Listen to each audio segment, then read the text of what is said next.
Well, they're not even hiding it anymore. Game companies are looking right at us, the consumers, and saying, you will own nothing and you will like it. Hello, my gaming brothers and sisters, and welcome back to the channel. As always, I am Jonathan, your host here at QuickBird Gaming, and I appreciate you tuning in for this episode of QuickBird News, where we talk about all the gaming news that is fit to cover in the industry for the week. And I'll say it's been a bit of a rough week. There have been a lot of bad things going on in the games industry. I feel like this industry has been moving towards the concept relative to the publishers, relative to the players, that we will not be owning our own games. And more, it's going to be a license and rental type setup. That seems to be what they really want to do. This has been going on for a while. It's been creeping that way, but this week it really felt like it accelerated. Don't worry, we'll get into it. We're going to talk about everything that's happened. It's just a lot. It's a lot of negative coverage. I do have some positive stories. If you're interested in those, I would recommend jumping ahead to this timestamp right here, because that way you can skip over all the negative stuff. Or if you prefer, as always, all of the stories I talk about are timestamped in the description box down below. So you can feel free to scroll down there and jump to an exact story that interests you. This video feels like it covers a lot. It feels like there's so much that happened, but it's covering this week, the week of the 28th of June to the 4th of July. And on that note, happy birth of the country, 4th of July to my fellow countrymen. So now that we've gotten out of the way, let's get into this. Let's get into these stories. We're going to start with what appears to be my favorite whipping boy for negative stories about the gaming industry, and that is Sony. All right, I'm just going to start with the biggest item, the one that's generated the most noise this week, as shown here in this gamesindustry.biz article from Wednesday, the 1st of July. Sony to discontinue physical discs for new games launching on PS consoles starting January 2028. This decision was made in response to shifting trends and consumer preference in the broader entertainment industry. Corporate gobbledygook for we don't want to do it anymore.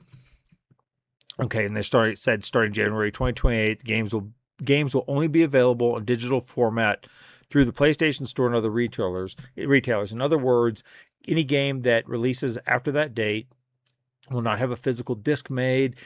Apparently, any game that releases before that has physical disc will still have it available after that date. They'll still make them. They haven't quite worked out or released how they're going to do that yet, and we'll cover that in the next article when we talk about their physical production. They say this is a natural direction for Sony to adapt to consumer trends as the general preference for digital media outpaces physical discs. This transition will enable us to align more closely with how most of our community prefers to access and play games. A lot of justification there. As reported by GameFile, Sony recorded nearly 4 in 5 purchases of full games on the PS4 and 5 were digital over the past financial year. Now, this in particular got a lot of people up in arms. There's been ongoing analysis of how Sony reached this number and how they were able to say 4 out of 5. A lot of people pointed to the fact that games up through about 2022, when data was out there, a lot of the first party Sony games had a very heavy 50% or more in some cases physical copies sold for those games. And as late as 2024, Astrobot, as was released or as was shown by data from Europe. In Europe, it had 50%, I think, of its sales were physical, but there's been nothing recent. And they've been saying that the way Sony got this number was counting on small indie games that never had a physical release and back catalog purchases, many of which don't have purchases or, discs for the PS4 and PS5. They only had digital versions. And we already know a lot of people are playing older games, so they were able to massage these numbers. But if you looked at first party, especially first party and new game releases, that the numbers were a lot of physical being sold. Other people poo-pooed that, said the data is old, that they're not showing anything, and that if Sony was really making money off physical sales, they would keep doing it. I'm kind of the opinion we don't really know the ground truth to this. We don't have good current data on physical sales and how they're doing in the last 18 months. As far as I couldn't find any. So it's very possible that Sony is dead on here. At the same time, we're talking about a multi-billion-dollar corporation. They are not above massaging the numbers to give them the answer they want to support the narrative they want to do. I agree in theory with the idea that if Sony were making money off physical sales, they would keep doing it. If you add the caveat they would do it unless they thought they could make more money in the long run by going strictly digital. And that's how you got to think about these things. What's their actual grandmaster plan here? Now, I don't think this is something Sony is doing, as a knee-jerk reaction to anything. People said, "Oh, well, look, GTA 6 did it. They're making the snap decision." I think this has been in the works longer than that. And go to this Game Rant article from Friday the 3rd. PlayStation's biggest disc producing site is already being repurposed. And essentially, if you scroll down here, they say that their main production site that produces 500,000 discs a day, physical discs. I think it was a day. That wasn't a month, was it? 600,000 discs a day. This plant in Austria they've already got plans and works to start producing micro optics for things like phones and hospital equipment. And so they already have another plan. They had a plan already to start turning over their production line to another purpose, which meant, like I said, this was not knee-jerk. This has been in the works for some time. And somewhere, I think in this article is where they said that they will continue to offer physical sales for games released prior to 2028, but they haven't outlined how they're going to do that yet. So in theory, those games will still be available as physical. Like Wolverine, for example, is going to release in September, and Insomniac just last week stated, yes, it will still have a physical copy. So in theory, if you went to buy a physical copy of Wolverine in 2028, it would be available. At least that's what Sony is saying today. There's no telling what they're going to say tomorrow. I say that because I think people are right to be skeptical of Sony and to not trust anything they say. And just because of that, I'm going to look at these next two articles. This first one, this is from GameSpot, and this is from Wednesday the 1st. Sony to end PlayStation store support on the PS3 and the Vita. Sony says all regions will lose access to the PS Store for the PS3 and Vita next summer. So, in other words, if you are still buying things from the PS3 from their store, they're going to stop supporting it. They're going to shut it down. That means pretty much there will be no more support, no more getting games for the PS3 after next summer. And they're shutting it down some regions this summer, but I want to say, in all other countries, it will close on July 2027. So about a year from now, the countries in question, Mexico, Honduras, and Nicaragua, and then in additional Latin and Mideastern countries in late 2026. So they're shutting down early. For most countries, it's going to be a year, but that'll be the end. They do say in this article, for what it's worth, they say that any games you've bought, you will continue to be able to download, quote, for the foreseeable future. Now we already know, how worthless that is. And you just have this same week you have a perfect example. This from Tech Radar from Monday, June 29th. Sony is deleting 500 purchased movies from PlayStation Store accounts. It's the ultimate warning to buy physical. I mean, right here, 2 days before they shut down this store and say, oh yeah, you'll still be able to download them. They just freaking cut off people's movies that they paid for. They said you can't say. One of the best things about Blu-ray discs is that you don't need to worry that Sony will sneak into your home and take them away. Unfortunately, you can't say the same thing for digital purchases. They're scrubbing hundreds of movies and TV shows purchased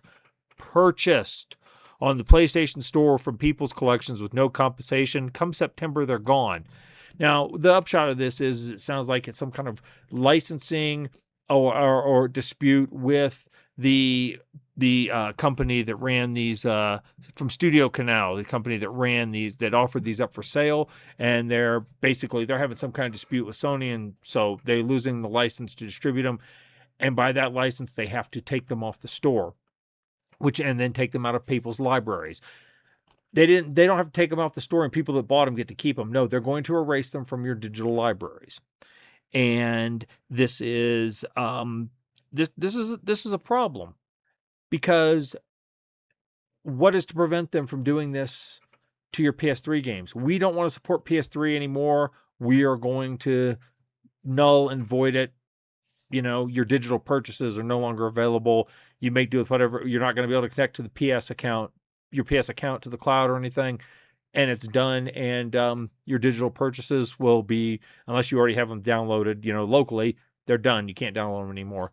They said for the foreseeable future in that last article, you'd be able to continue to download them. But right here, literally 48 hours before they said that, they had an example of not doing that. And remember, when you bought these movies, when bought is a fake word. When you bought these movies, it said buy now.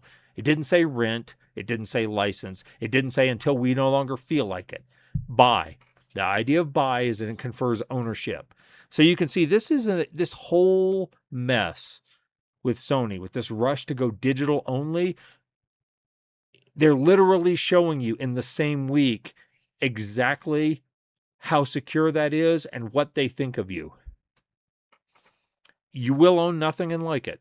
You see, Sony just, they can't help themselves. They've got some kind of pathology for pissing off their player base and to see how far they can get away with it.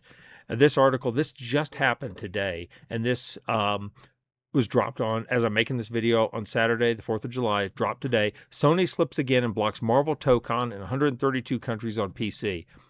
Now, if you're not familiar with Marvel Tokon, it's a fighting game featuring all the Marvel characters. It is what they'd characterize as a live service game where you need a lot of people signing in and doing things to keep it running. Now, Sony's we've talked about it several times in the past couple of months. They've been very clear that they want their single-player games to be exclusive on the console, but they want their multiplayer games to go wide. They need to get a wide net. They need to cast this wide and get as many people in as possible. That's why they're going to port them to PC and probably to Xbox and maybe even Nintendo. They're going to get them out there to as many players as possible. Yet right here, they're cutting off 132 countries because of that. And it makes me think, you wonder why. Why are they doing that? Well, to me, it comes down to one of two potential reasons. This is what I think of. One is money, and two is control, which ultimately relates back to money. And for the first reason, I think they are looking at this and going, if we have everybody signing up for a PlayStation Network account, we can data mine it and do whatever else we want, with targeted advertising and so forth. That's worth more to us than the revenue we would get by allowing these people that don't have PSN accounts into our system. That's the first thing. Because they're going to require the PlayStation Network for this game. They're going to try this again. And the second thing is control, because if they control this, they can pretty much do what they want to you. And we're going to touch on that in a second. Now, Sony's been down this road before. They used to require PlayStation networks. I think, if I remember correctly, they required them for single-player games at one point on PC, which is just stupid. They tried to force a PSN account and Steam linking for Helldivers, and there was such an outcry about it that they finally dropped the plan. But just like any other kind of snaky creature, they don't give up. They just slither into the forest and they think about when they can come back out and strike again. And that appears to be what they've done here with this and their PlayStation Network. All right, I just wanted to pop out to full screen here for a second, just to remind you that all of these things I've just talked about, the Marvel Tokon and the PlayStation Network shenanigans, canceling all of these movies for people, the shutting down of the PS3 store, and the cancellation of physical media. These items all happened in the last 5 days. Like I said earlier, Sony is not even pretending anymore. They want an ecosystem where they own everything, that you have no control over anything, that you buy. What you buy is really just a license. They can revoke at any time and maintain total control. This is an interim step on the way to basically that all you do is stream games from their servers. And that's it. You don't even download them anymore. That way they can maintain 100% control. They can cut you off whenever they want. And it could be something you say on social media. It could be you're accused of cheating. It could be your hardware is just too old and they're going to cancel it. That's why I don't believe them when they say that you'll be able to keep downloading your PS3 games for the foreseeable future. I would not be surprised 6 months they came back and said, no, we're going to cancel that. We're shutting down anything that's PS3 related and you won't be able to download it. And we're going to basically brick your consoles. I would not be surprised if that's what we heard from them, just because these companies have not proven trustworthy. None of them. This is not just Sony specific. It's none of them. They want the control and they want you to basically be relying on them for everything. Now, they might come at me and say, well, that's not the case. That's not what we want. We want to provide high quality entertainment and blah, blah, blah, blah, blah. Okay. I would say, okay, you say that's not the case. But if it was, would you be doing anything different? And that's kind of the bottom line. What they want is they want the total control, and they want none of you to have any recourse.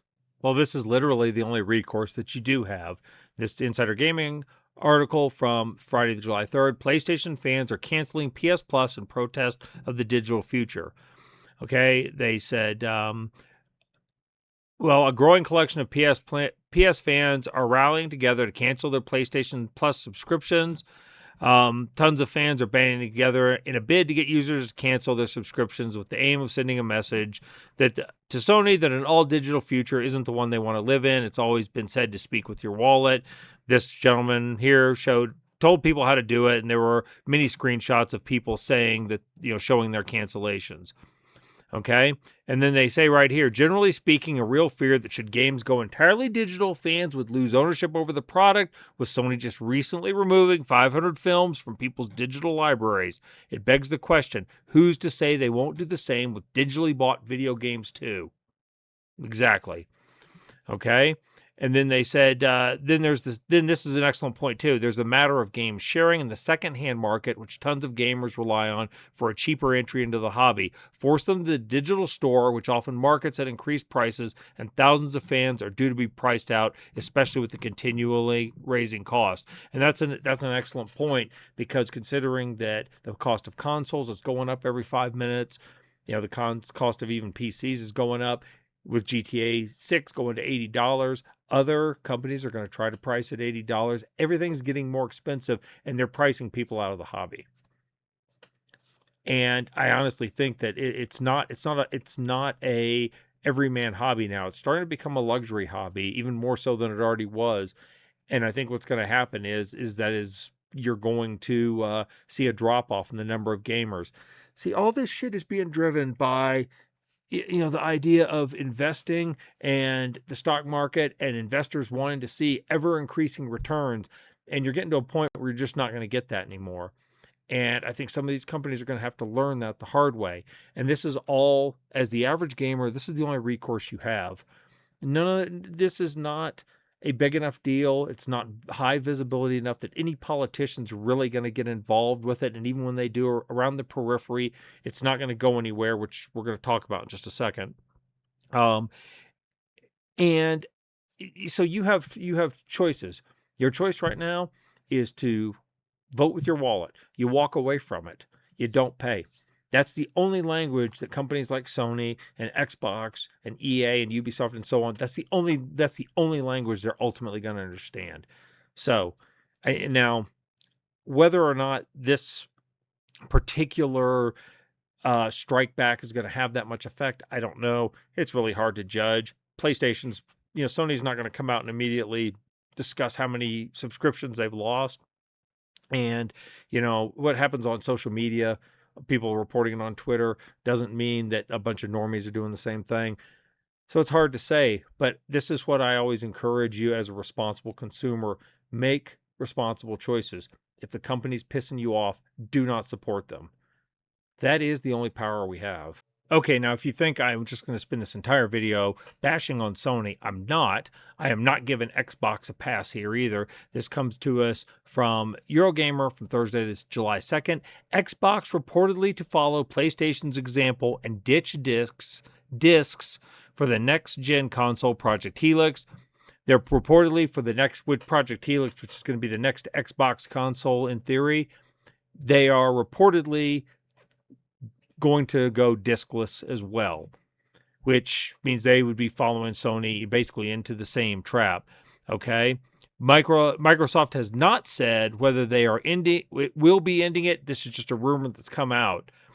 Now, see, to me, I'm gonna say two things that are positive and then follow it up with reality.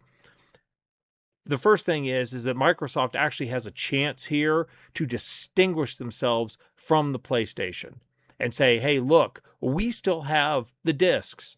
If they were going to do that, that would be a great marketing tool for them. It would be an inversion of that 2013 PS4 and Xbox One, where Xbox was trying to go all digital, and PS4 is that big advertising campaign was essentially like, hey, here's how you share a disc, and it showed one guy here's how you share your game, one guy handing another a disc, and it's like, it's that simple. And that was one of the things that actually kind of buried Xbox at the time. You know, they have PS4 since the PS4, they have been losing the console wars. This is an opportunity to actually distinguish themselves and be on the right side of the player base.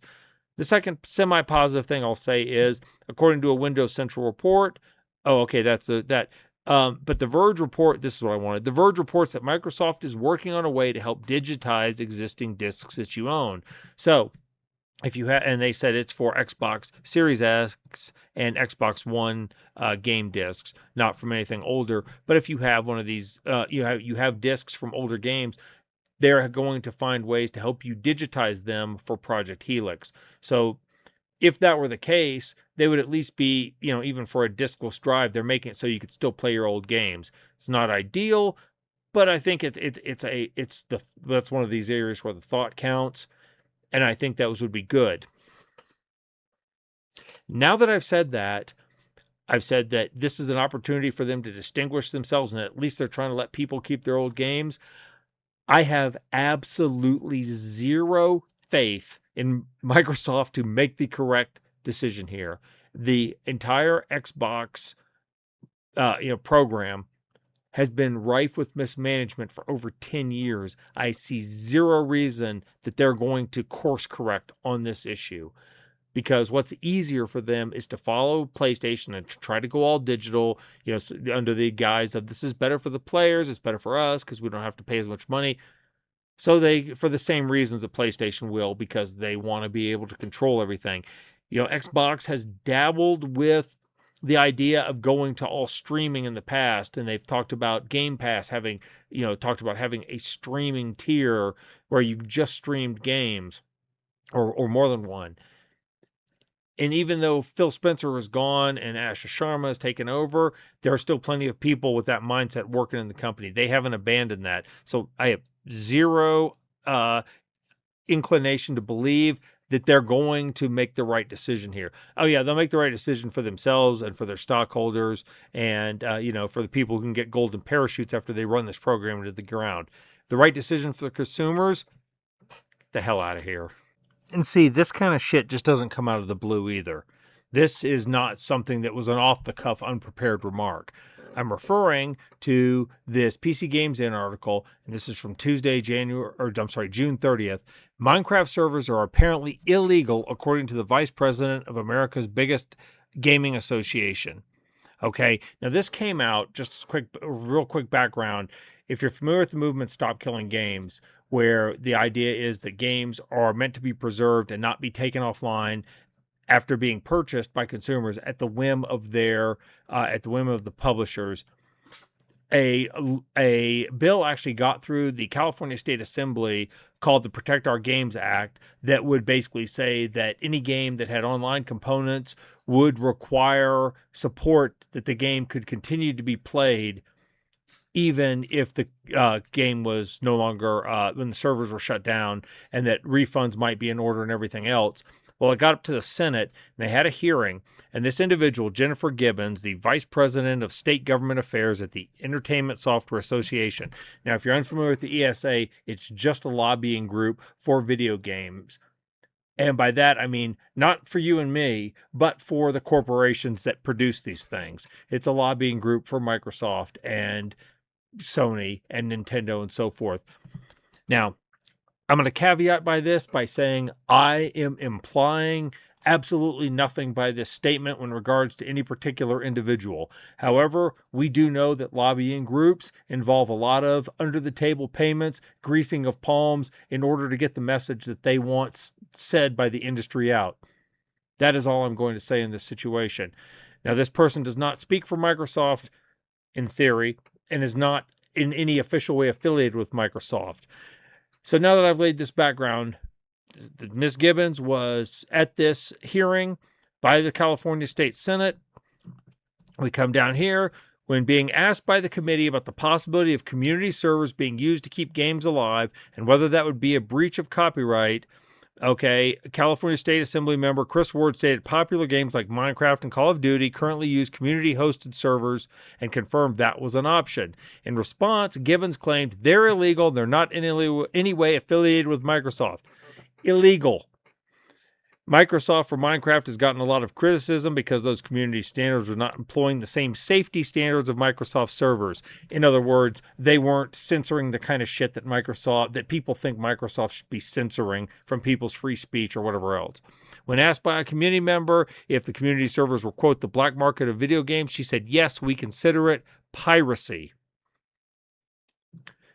This raised quite a few eyebrows among the gaming community. If you played Minecraft, community servers are actually promoted by Mojang and Microsoft. On the official website, there is a section dedicated to playing with friends that includes a mention of community-run servers. On top of that, the official website literally provides players with the software to create and run their own server. Now, as far as I can tell from where I've seen, neither Microsoft nor Mojang has come out and said basically this individual does not speak for us. We appreciate the community servers, something to that effect. The ESA basically tried to soft backpedal without actually changing the substance of their statement. In other words, don't get mad at us. We meant what we said, but don't get mad at us about it, please. It's kind of what they said. Now, the reason I bring this up, aside from the fact that this bill died in the California Senate, so it was a setback for the Stop Killing Games movement, I would bet money that there's somebody in Microsoft who sees this and is thinking, how can we monetize Minecraft community servers? How can we make money off of this? How can we get our grubby paws on it? Because we've already got our lobbyists out there who planted the seed that these are illegal and piracy. Never mind that we've been, encouraging this. You will own nothing and like it. See, we can't even own the goddamn consoles without things going bad. This Game Rant article from Friday, July 3rd. Steam Machine users are reporting a red line of death error. Early adopter pains for Valve's Steam Machine have begun as users are reporting a fatal red line of death on their hardware. And they're saying, let's see, where is it right? Okay, this person posted, well, the Steam Machine was pretty cool for the 20 minutes that it worked. Okay. Users on Reddit have started posting the mini PC is experiencing critical failures, indicated by a red line across the top of the computer's front input-output shield. Based on the Steam Machine LED indicator guide, it appears that his Steam Machine has suffered a GPU failure, which isn't an easy fix. And unlike some of the problems that they had with the Steam Deck before, Valve finds itself in a tough spot, given that tech is expensive and short supply, leaving fans concerned about how Valve plans to address defective units in the future. As of now, the red line of death doesn't appear to be too common. And hopefully it stays that way. But it's just kind of like, why not? It's just fitting that it happened this week. People started getting the Steam Machine. There was already a bunch of bitching about the pricing, and people were not as happy, but as I've alluded to before, I think Valve's brand loyalty is strong. People are willing to give it a try. Then this starts happening, and they start failing. Oh, boy. What are you going to do? Okay, if you made it this far, or if you jumped ahead, the rest of this video is going to be positive. So let's go talk about some good news. Okay, first I want to touch on this Game Informer article from Thursday, the 2nd of July, and it says that Onimusha Way of the Sword will now launch 3 weeks earlier. This game from Capcom is hopefully going to just top off the great year they've already had. And they said September, particularly its last week, is packed with big releases. Capcom seemingly recognized this by adjusting the release date of Onimusha Way of the Sword. It was set to launch on September 25th, and it's now planned to launch on September 4th. And I think that's that's a good thing. I'm glad they're showing the confidence in their game. And on a larger sense, I'm glad for PC players because obviously with GTA 6 coming out on the 19th of November, that's going to suck a lot of the oxygen out of the room in the console space. It's not coming out on PC yet. Probably, I would say, probably for 8 to 12 months before it would be the earliest we'd see it on PC. So I am glad that there are a lot of games coming out in September and October that will be good, that will be available for the PC player. And this mentions that this game will still rub shoulders with Blood of the Dawnwalker. It was actually the later in September. There's Control Resonant, Silent Hill, Townfall. Then in October, I know the Rayman Legends game is coming out. I'm trying to think of what I know. There were some other things that were coming out in October as well. So anyway, it's going to be. I'm glad to see all these games are still on schedule for the PC audience. So it's going to come out 3 weeks earlier now, and it looks pretty good. Phantom Blade Zero is out in October. So it's looking like it's going to be a good fall, and yeah, I'm glad to see that, and I'm glad Capcom is feels confident in their game that they're going to move it up. Hopefully, it's a Resident Evil Requiem and not a Monster Hunter Wilds when it comes to optimization. So keep our fingers crossed. I've got 2 articles here talking about the Microsoft cuts that everybody's expecting to be announced at any time, but both of these are positives. The first is this Video Game Chronicles article from Wednesday, July 1st. Hideo Kojima's Xbox exclusive horror game reportedly safe. OD will survive the reset at Xbox, it's claimed. And this article just goes down and details that the Hideo Kojima horror game titled OD is supposedly not going to receive any major cuts. Now, I know Hideo Kojima is a legend and a monument in the video games industry. People who loved his work in Metal Gear Solid, more recently the Death Stranding series, all of which have done very well. Should be very pleased with this.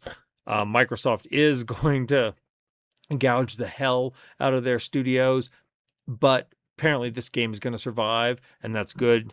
Even roll down here, where the CEO Asher Sharma said about the title, "I've got artists and creatives that can pick a great game better than I can, so I want to give it space. But most importantly, I think it represents another type of game."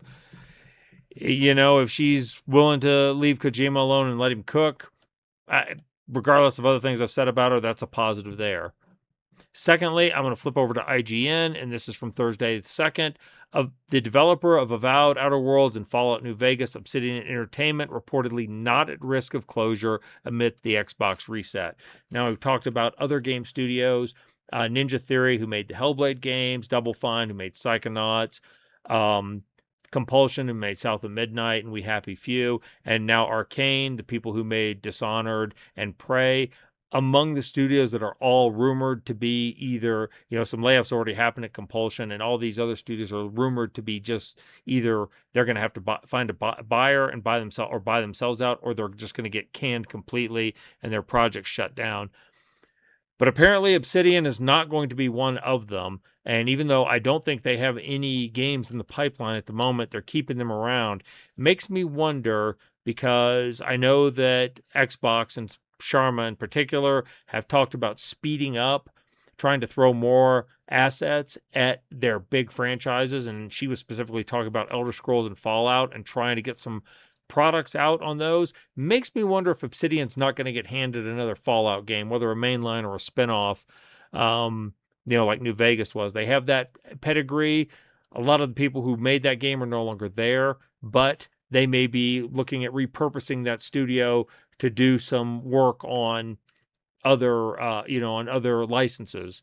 So, but it looks like they're going to survive, and we will know probably by the time I do the video next week. We'll know how bad it's going to be at Xbox. This video goes up on Sunday, July 5th, and I expect on the 6th or 7th, we'll have some additional news. So stay tuned.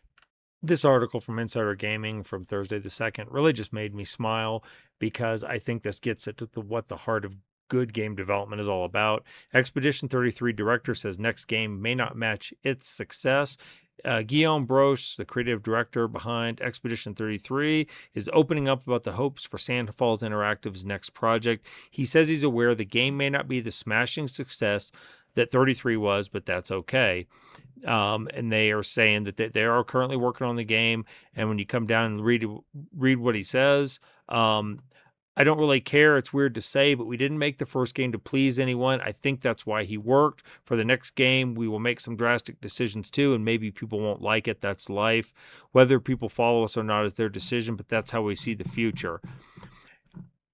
I understand the idea that you want to make something that's going to be commercially viable to keep your business alive, but at the same time, the games that have the passion, the games that have the desire to make a good game, that's what's missing from most of the AAA industry. Most of them, without, with the exception of Capcom and some parts of Nintendo, they aren't making games that actually feel like they're made by people who wanted to make games. They feel like people who are on a production line just stamping out the next project or product even. And so I'm happy to hear that Sandfall is still looking to, they want to make the game they want to make. It may not be successful, and that's a gamble, but I think it has a better chance of resonating with players who recognize the genuine input to doing it correctly. Given what they did with 33, even if it's half the success, I think it'll still be a success for them. I'm eager to see what it is, and I'm willing to give it a try based on their pedigree and based on the fact that it sounds like they're really just making the game they want to make. So, and again, I know that doesn't always work. We've seen countless examples recently, like Mind's Eye, for example. They said they made the game they wanted to make, and it was a flop. But, Expedition 33 gives them at least some credibility in this department, gives Sandfall. So anyway, I thought that was interesting and thought you might find it interesting too. I'm going to finish with what I think are two good news stories for the gaming space, and these both come to us from PC Gamer. This one from Friday, July 3rd. Cyberpunk 2077 has now sold more than 40 million copies. Oops, scroll down. There's the tweet that they said that they had made that. I think this is really cool because when it released, Cyberpunk 2077 was in such a terrible state. It was poorly optimized. It was not running well on consoles, basically unplayable on the PS4. To their credit, CDPR didn't abandon the project. They stuck with it, and they ended up, retooling this and getting it working. And now the game is in really good shape, and players have rewarded them by continuing to buy. I know it sold a lot of copies right out of the gate, something like 15 million, but over time, it's remained a consistent seller for them. And I think this is an all-around win. It's a win for CDPR. They have a viable franchise. I know they have a second one in the works. It's a win for the gamers because millions of people have gotten to play a game they enjoy, and people who did enjoy it that couldn't play it because of the optimization issues were able to eventually get there.